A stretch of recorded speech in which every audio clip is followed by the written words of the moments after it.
Office থেকে আসার সময় হুট করে রাস্তা আটকাইছে যে খাবার কিনে দাও, এমন কিছু একটা বলতে পারতেছে না, বাট ভাবে প্রকাশ করতেছে যে না ওর খাবার লাগবে।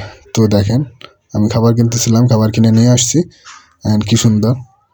তো ও খাবার জন্য দেখেন কীভাবে নেশটা নাড়াইতেছে লেজুরটা। তো ওই দেখেন ওরে খাবার দিতে যাই দেখেন আর একটা চলে আসছে। ওদেরকে আসলে সবাই কম বেশি খাবার দেয়, ওরা এখানে একটা বাড়ির নিচে থাকে। তো 5 টাকা 10 টাকা কারো কাছে এরকমের বেশি হয়ে ওঠে না।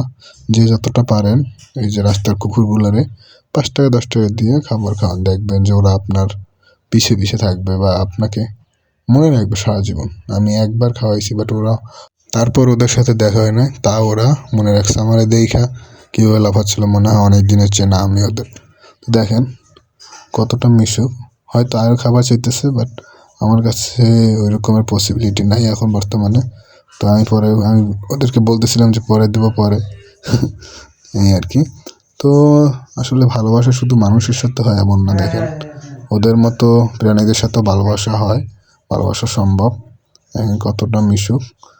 দেন ওই পাশে আরেকটা কুকুর ছিল, ওর জন্য আমি আরেকটা কেক কিনছি, কিনে দেন নিয়ে যাইতেছি, বাট আমার রাস্তা আটকাই রাখছে। তো আমার বন্ধু বলছিল যে এটা দিয়ে যায়, আমি বলছি না ওই পাশে একটা আছে ওরে দিব। ভালো থাকবেন সবাই, আসসালামু আলাইকুম।